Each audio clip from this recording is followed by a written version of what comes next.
আজ এমন কালোজাম মিষ্টি বানাবো যা দেখতে যেমন সুন্দর খেতেও তেমনই অসাধারণ। আর এটি তৈরি হবে গুঁড়া দুধ দিয়ে, যা স্বাদকে নিয়ে যাবে একেবারে অন্য মাত্রায়। অনেকেই বলেন কালোজাম বানাতে গেলে চুপসে যায় বা শক্ত হয়ে যায়, তাই আজ কিছু সহজ টিপস শেয়ার করব যেগুলো মেনে চললে আপনার কালোজাম হবে একদম পারফেক্ট। তাই ভিডিওটি শেষ পর্যন্ত অবশ্যই দেখবেন। তাহলে শুরু করি গুঁড়ো দুধের কালোজাম মিষ্টির রেসিপি।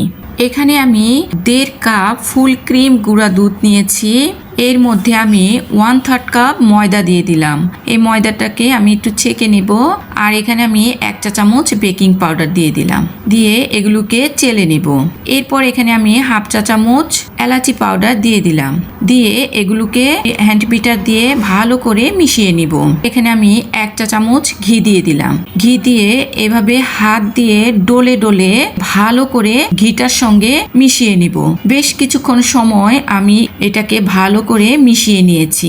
এখানে আমি একটা ডিম নিয়েছি, সেই ডিমটাকে ফেটিয়ে নিব। সম্পূর্ণ ডিমটা আমি এখানে দিয়ে দিব। এটাকে আবারও মিশিয়ে নিব। এবার এখানে আমি 3 চা চামচ লিকুইড দুধটা দিয়ে দিব, দিয়ে আবারও এটাকে মিশিয়ে নিব। এইভাবে মেশাতে মেশাতে একদম নরম একটা ডো হয়ে গিয়েছে। অবশ্যই এই মিষ্টির ডোটা যাতে এরকম একটা আঠালো ডো হয়, কোনোভাবেই যাতে শক্ত না হয়। এবার আমি এই ডোটাকে 10 মিনিটের জন্য রেখে দেব। চিনি শিরাটা তৈরি করে নেব, তাই এখানে আমি 2 কাপ চিনি দিয়ে দিলাম আর 3 কাপ পানি দিয়ে দিলাম। এর আগে আমি মিষ্টি বানিয়েছিলাম, এই চিনি শিরাটা ছিল 2 কাপ, সেই চিনি শিরাটা আমি এখানে দিয়ে দিলাম, দিয়ে এটাকে আমি বলক আনিয়ে নেব। এবার আমি চুলাটা বন্ধ করে এটাকে একপাশে রেখে দেব। 10 মিনিট পর আমি সেই মিষ্টিটা তৈরি করে নিব।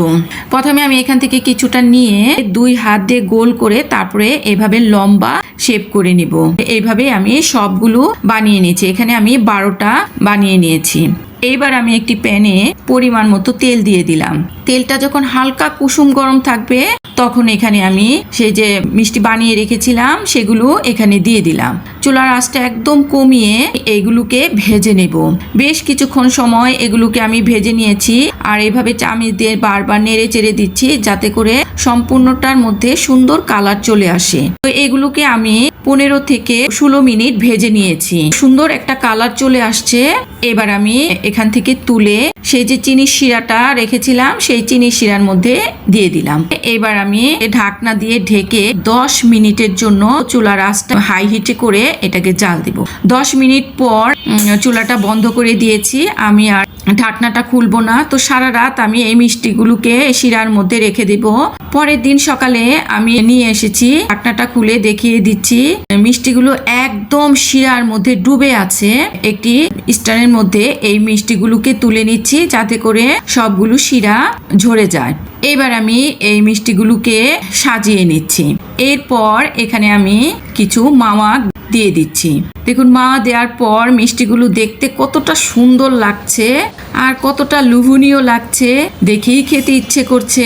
আজকের এই কালোজাম মিষ্টিটি বাসায় অবশ্যই আপনারা ট্রাই করবেন। এই রেসিপিটি দেখে যদি এইভাবেই কালোজাম মিষ্টি বানানো যায়, দেখবেন আপনাদের মিষ্টি হবে একদম পারফেক্ট।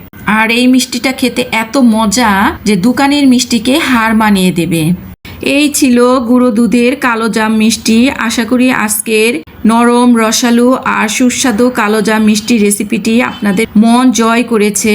আর যদি আমার এই কালোজাম মিষ্টি রেসিপিটি যদি আপনাদের ভালো লেগে থাকে তাহলে একটি লাইক দিন, প্রিয়জনদের সাথে শেয়ার করুন।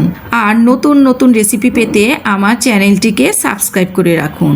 মিষ্টির স্বাদ তখনই পূর্ণতা পায় যখন তা পরিবারের সবাইকে নিয়ে আনন্দের সঙ্গে খাওয়া যায়। আশা করি আজকের এই কালোজাম মিষ্টি রেসিপিটি আপনাদের ঘরে সেই আনন্দ নিয়ে আসবে। আবার দেখা হবে নতুন ও সুস্বাদু রেসিপি নিয়ে। সবাই ভালো থাকুন, সুস্থ থাকুন। আল্লাহ হাফেজ।